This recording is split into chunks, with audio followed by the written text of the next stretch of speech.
Hey, welcome to the Simple Nutrition Podcast, a show that helps you learn practical and actual nutrition tips from an expert. I am your host, Leonila Campos, a registered dietitian with over 8 years of experience in the nutrition field. Hey, welcome back to another episode in the Simple Nutrition Insights Podcast. I am your host, Leonila Campos, registered dietitian. And in today's podcast, I want to talk about calories and just all about calories, how our calories affect our bodies, the role in our day-to-day activities in our bodies. Because I think that oftentimes we think about calories in the way in a negative way, right? Like, oh, I should restrict my calories, or I shouldn't eat that many calories, XYZ. But when we really think about, or as we talk about, okay, what are really calories, right? So calories are a unit of energy. Basically, the foods that we eat provide those units of energy, right? Provides calories. But believe it or not, right? Our bodies use those calories for different functions, right? For different reasons. Every single organ in our bodies need those calories, right? To function properly. And so I think this is important to remember as we talk about calorie deficit, right? As we talk about the function of calories. And so again, right? Today's topic is about calories, how our bodies use calories, and their function in our body and in our organs, right? So that's the main thing. And so when we think about, okay, once we consume food, right, regardless of the type of food, because everything that we eat, right, it has to be converted into the simplest form of the macronutrients, right, per se. So let's say we eat an apple, right? The apple is going to be converted into sugar or glucose, right? There's some fiber there, but sugar, there's some vitamins and minerals too. But the macronutrient, right, which is the bigger molecule, it's a carbohydrate. It's going to be turned into sugar. Sugar is a fuel source for our bodies, right? And so when we think about these macronutrients, which provide calories and energy, we have three macronutrients, right? We have carbohydrates, we have protein, and we have fats. And all the foods essentially, right, that we consume are going to be divided into these three macronutrients. So each macronutrient, right, is going to give you some calories. So carbohydrates and protein are going to give you the same amount of calories per se, right? So they give you 1 gram of protein, 1 gram of carbohydrate are going to give you 4 calories, right? 4 calories per gram. And then fats, they're more calorie dense. So 1 gram is going to give you 9 calories, right? And then alcohol is in between. Alcohol is going to give you 7 calories per gram. So again, to recap that little section there, right? We have three macronutrients: carbohydrates, proteins, and fats. Each macronutrient is going to give you some calories, right? Proteins and carbs are going to give you 4 calories per gram. Fat is going to give you 9 calories per gram. And so those are, again, units of energy. Water, obviously, there's 0 calories there. And then we have minerals and vitamins, which are not going to give you any calories, but they are also essential. So as we consume something, right, and we think about, okay, eating something, our body is going to digest those nutrients into their simplest forms, right? I already mentioned carbohydrates are going to turn into glucose or sugar molecules, right, which are the simplest form of carbs. And then we have protein, which are going to turn into amino acids as we digest them and metabolize them. And then fats are going to be digested and metabolized into fatty acids. And our bodies are going to be able to use them in those simpler forms, right? But that process requires energy. And the way that we get energy, right, is from food. And so when we think about just the process of digesting food, right, it requires energy.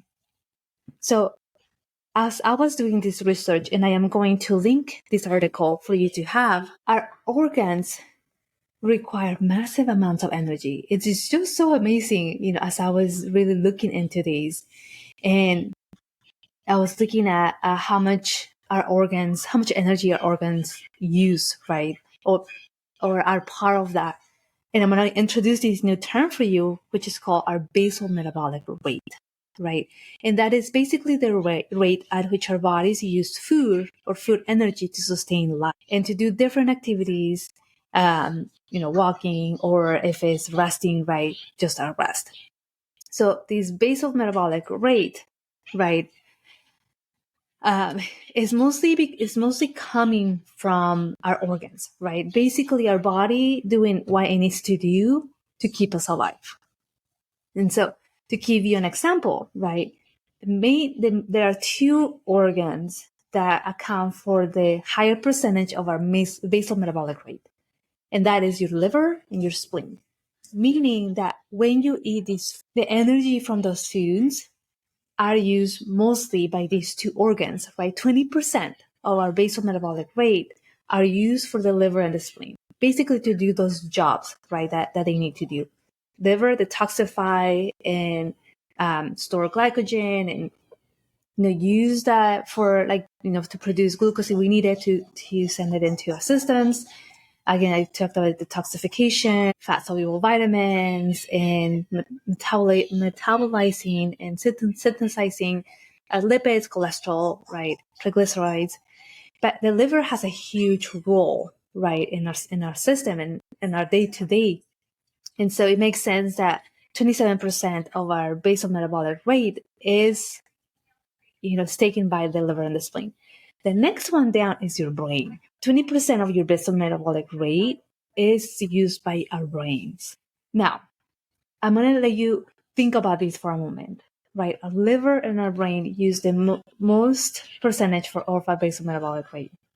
And so when we think about the food that we consume, right, this article mentions that about 75% of the calories burned a day, right, is just for these basic functions. 75% of our calories, right? And I'll talk about in a little bit when we undereat severely, right? How our body functions get affected by that decision. And so there are different things, right, that are going to affect our basal metabolic rate. But I want to continue with this chart, right? We talked about the liver and the spleen, right, accounting for 27% of our basal metabolic rate, 19% from our brain as our skeletal muscle, right, accounts for 18%, our kidneys 10%, our heart 7%, and other functions, right, about the rest of the night. So even when we sleep, right, our bodies work 24/7, and they're using that energy that we consume, right, for these functions. Now we can argue, okay, how about if we are over-consuming, right? We are consuming more calories than what our bodies are actually using and needing, not only for our basal metabolic rate, right, to support these functions, but another concept here, our total daily expenditure, right? Meaning accounts for our basal metabolic rate and our activity factor, right? How active we are. Let's say we're exercising every day or once or twice a week or whatever, which is another formula that I am going to add it in the show notes too, but you don't really have to worry about that just yet. I want you to really understand the basal metabolic rate, right? And the importance here in our body. And so we have our basal metabolic rate again, right? On top of that, this is just our basic needs, right, to keep us alive. And now if we add the activity factor, right, we're exercising, we're being more active. If you're an athlete, that's, you're using massive amounts of energy, right, for performance and for recovery and repairing. But let's say we're not athletes, right? We are exercising maybe 3 times a week. That's an activity factor, right? Plus whatever your body is needing to keep you alive. So our bodies at work, right? Our bodies do lots of work. Even when we're asleep, our bodies are using energy, right? When we eat and we digest food, your body uses energy to do that. It creates a thermic effect, right? It creates heat. And so sometimes, and I think this is probably, I don't know, this is probably where the concept of like, don't eat so late, right? Because you're just going to go to sleep and not burn anything, which is not true. We already established that our bodies are using calories and energy, right? Of course, it's going to matter how much we eat at night, right? Are we just eating because we're deciding to eat, or because we don't have anything else to do? Then yes, we probably shouldn't be doing that, right? But if we're eating later because that's the only time where we have to eat, it doesn't mean, right? It doesn't equate that you are going to gain weight because you're not burning anything. No, that's not true, right? The concept is that you continue to burn calories throughout the night, even when you're asleep, even when you're at rest. So it's important to remember that, right? That the basal metabolic rate is the rate at which our body uses food or food energy to sustain life and to do different activities. And it is divided into our different organs, right? We already established that the liver and the spleen take a huge amount of that, account for that basal metabolic rate, and then the brain, right? Brain functions. So oftentimes you can, and I've seen these, right? When I have patients that come to me that have followed really restrictive diets, right? Or really low calorie diets, which is way below their basal metabolic rate, that they seem to be irritable, right? Their mood changes, their immune system gets affected, they are foggy, or they can seem to think, or they're losing their memory. Because when you think about how much energy the brain uses, right, and we're not getting enough calories for those essential functions, they get affected, right? They do get affected long term. And so this is where it comes, it really is really important to really know our basal metabolic rate, which is going to depend on our age, right? It's going to depend on our gender. It's going to depend on our activity, right? But it's also going to depend on our lean body mass. So the more leaner that we are, the more lean muscle mass that we have, right, the higher our metabolic rate is going to be, because lean body mass, right, skeletal muscle mass, requires a higher percentage of our basal metabolic rate versus having higher amounts of fats, right? Because when we think about the role of fat, it's a form of storage, the form of insulation between our organs, right? But it's not very metabolically active versus our muscle mass. So that's why that is also taken into account when we're calculating our basal metabolic rate, right? Again, which is the energy needed while at rest. And so when we think about, okay, what are some of the other things that can affect our basal metabolic rate? Again, one of them I mentioned, having higher amounts of lean body mass, right? If we are in a really cold environment, right, your body is working really hard to try to keep that internal temperature where it needs to be. Our bodies are very sensitive, right? And our bodies also like homeostasis, so stability, right? Keeping everything at equilibrium, keeping everything the same, regardless if we like it or not. And so if we are in a very cold environment, right, your body's working really hard to keep that temperature where it needs to be. Same thing, right, when we're in an environment where it's really hot, it's trying to cool you down, keep that internal temperature where it needs to be. So, I mentioned that, and what accounts, or how can we calculate our basal metabolic rate? Okay, you can find lots of calculators online, but they are based on essentially different formulas, right? One of them is the Mifflin-St. equation. The other one is the Harris-Benedict equation, or the Catch-McArdle formula, which takes into account muscle mass, right? Again, we do want to take into account our muscle mass because in our body fat percentage, because that's how our body composition is, right? And it's going to give us a more indication of if our basal metabolic rate is higher because of that higher lean body mass. Let's see. Yes. Now let's talk about how about eating below our basal metabolic rate, right? So as you put these numbers in, right, your age and your gender, and if you have your lean body mass or your body fat or your body composition, essentially, which is ideal. I always recommend, if possible, for my clients to get an in-body scan. If you're able to get a DEXA scan, even better because it's more accurate. Now, you do have to remember that these are just estimations, right? So the DEXA scan is going to give you a better estimation of your body composition. The other ones, right, there might be some differences there, but at least it'll give you an overall idea of what your basal metabolic rate is going to be. And so if we have the more components that we have to calculate that, usually the more accurate it is going to be, right?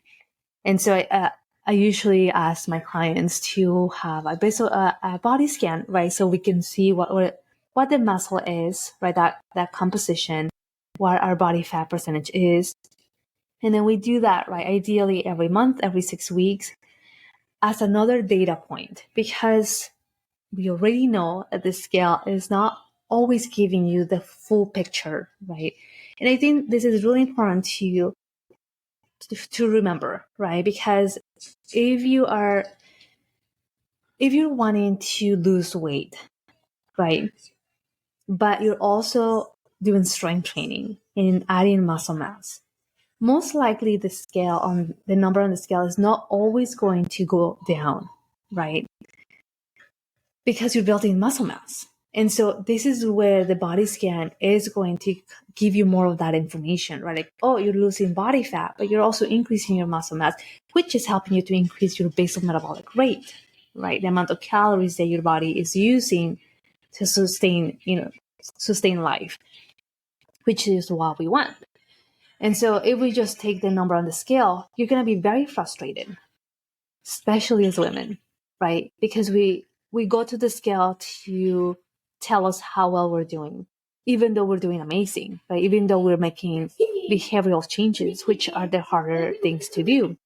And so it's really important that you not only look at the number on the scale, right? It is, you can take a look at it, right? It's a data point, but don't just base all your progress and everything that you're doing on that number, because you're going to be disappointed. So it's important to remember that. Let's see.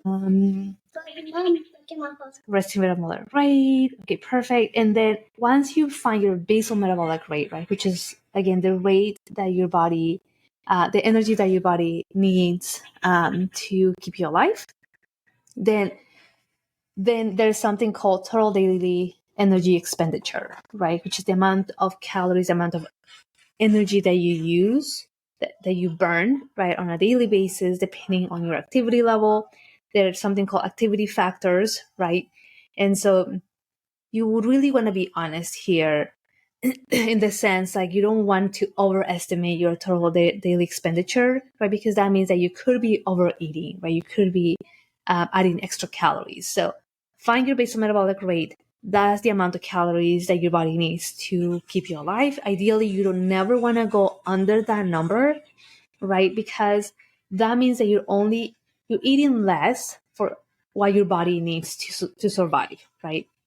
If you do that long term, then your basal metabolic rate is going to decrease, right? Because your body, the whole purpose of your body is to survive, right? And to keep you alive. And so daily functions that it does are going to decrease, right? Because there's less energy, right? Energy is only going to come from food. Of course, we have stored energy, right? Either in the form of glycogen, which is found in your liver and your muscles, but you use that right away, right? Even to think, you use energy, right? And so then we have fat stores, which also store energy, right? But you're always going to use sugar or glucose first. Once that is done, then you're gonna go into your fat stores, right? Once that's done, that's usually when you're really under eating and you're like starving yourself, right? Like you're not eating enough. And so then once there's no more fat stores, right? Then your body is going to again, because the whole purpose of your body is to keep you alive, then it's going to go and get protein from your muscles. But you have to remember that your organs are muscles, right? And so then your muscles are going to be affected. You're going to have issues with your heart, right? With your blood pressure, with your immunity, right? With injuries in your liver. And so there's so many things that affect your body when you go under your basal metabolic rate for a long period of time. And you're not going to lose weight when you go under your basal metabolic rate for a long period of time, because on the contrary, it's going to decrease the amount of energy, your metabolism, essentially, right? That's what it is. It's BMR is essentially your metabolism. And so because your body's keep trying to keep you alive, it doesn't care that you're wanting to lose weight, right? Because you're only giving your body enough calories to stay alive. So it doesn't matter if you're going to, if you want to lose extra 10 pounds, right? Eating below your BMR or your basal metabolic rate is not going to do any good, right? On the contrary, it can actually create more damage and you're not going to lose any weight. So it's interesting that, and I think it's really good that we're talking about these, because oftentimes I have clients that come to me and they're like, I've hardly been eating, right? And of course I ask more questions and I make sure, okay, let's see where our calories are coming from.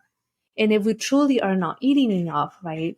Maybe we're eating 1,000 calories, or, I actually had a client that said, I was giving this prescription, right, by a doctor, because she wanted to lose weight, right? And although it was under medical supervision, this patient was having issues already, health issues, right? She was only eating she said about 900 calories, and she was exercising every day, right, like hardcore workouts. And yes, she said, I lost a lot of weight. I was fainting at work, right? I couldn't concentrate.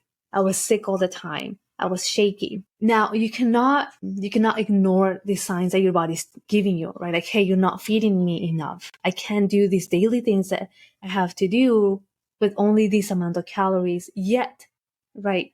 You're like pushing me at the gym. You're making me work. She has injuries now, injuries that haven't gone away. She had a back injury, right? Because she was pushing her body so much with not enough energy, right, to repair and recover. And so now that she came to me and we're working on like making these behavioral changes, right? And this is something that I just found out. And she said, because when I talk to my clients, right, and we create this plan and we create these changes, we go at the client's pace, right? This is not a plan that I'm creating for you, with the exception of a meal plan, right? But I'm creating a meal plan based on your goals, based on your preferences. But the nutrition plan itself, right, is based on what you want to do, right? On what you can do and how realistic it's going to be. And so there are fears, right? As I asked her, what's your confidence level of accomplishing these goals? And she said, it's a 6. And so anything below a 7 or 8, right? Then we talk about the challenges. We talk about, okay, what are the things the obstacles that you can think of that maybe are preventing you from giving yourself a higher number? And what she said is, fear. I have this fear of failing, right? I have this fear of taking on these goals again, right? And losing the weight and just feeling miserable, right? Or feeling like I'm getting sick. And this is more trauma, right? Because to her, these are tangible triggers. She went through this very traumatic experience where she was only eating this very low amount of calories and exercising so much. And now she has this back injury, right? And she has these other injuries. And so when we talk about these goals, right, although weight loss is something that she wants to do, we're really starting from scratch, really starting from like basic things, right? Let's just talk about what balanced meals look like, right? Let's just talk about listening to your body. And this is really hard, right? Because she has these fears. And so now that she was open with me, we can really start working on those fears on a nutritional standpoint, right? She has a therapist, and so I encourage her to talk to her therapist about these, because these are things that, that are out of scope of practice, but she really needs to work on these things. And so when we think about these goals that we have, right, let's say weight loss, we really have to learn from the experts, right? And we really have to look at, okay, what do I really want, right? At the end of the road, at the end of my journey, right? What do I really want to get out of it? And it's so interesting because I've been doing this for over 8 years, right? I've been a dietitian for over 8 years, but in the nutrition field for over 12 years. And so before, I used to hear, this is probably maybe 3-4 years ago, I used to hear often, I just want to lose weight, right? Now it's more so, I want to be healthy, right? I want to learn how to have a better relationship with food. I really want to learn how to make healthy meals and balanced meals. Or I really want to live longer, right? I want to get to my 80s and still be able to walk and still be able to do my daily things. Now, this is very powerful, right? Because it's not about weight loss, right? Now it's about health. It's about well-being. And I think when we change that mindset, right, it really helps us, because we're not going to be looking at the scale, right? We're really going to be looking at how I feel on a day-to-day, right? I went from, let's say, having energy to having more energy, or I went from being moody and like forgetting things to being more focused, right? Or remembering things. Now, we don't think about these things in relation to nutrition, right? But it's all about nutrition, because it is so true. What we eat matters, right? Because when we think about the wholesomeness of food, right, it not only provides us macronutrients, right? Carbohydrates, proteins, and fats. It provides vitamins, it provides minerals, antioxidants, phytochemicals. They all work in unison, right? To provide a healthy environment for us, right? To live in. And so it is amazing to see the transition now. Hopefully stays like that, right? That it goes beyond the weight loss, right? It's about health and well-being. And so a little bit of a tangent there, but I think it is really important to remember that, right? That when we have these goals and we think about, okay, what do I want to accomplish, right? Yes, I might be wanting to lose weight and I'm calculating my basal metabolic rate, that my body still needs energy, right? My body still needs fuel for the day-to-day things, right? For me to function, to think, right? Thinking requires massive amounts of energy. So it's interesting, another story here that, I have a client that started a new job and she goes home exhausted, right? And she's like, it's not physical tiredness. It's like my brain, I can't seem to get myself to do anything else. But she's learning a new job and she has trainings every other day, right? Every other day she has to learn something new on top of whatever she needs to do right back at her work. And so it makes sense, right? It makes total sense that you're not going to have any energy to go home, think about what you want to eat, think about what you want to exercise or what you want to do for your exercise, because your brain is exhausted. Also, you use so much energy, right, to think and learn. And so when you're under eating, right, when you're not eating enough, when you're not fueling yourself properly, right, the proper nutrients, your brain suffers, right? And so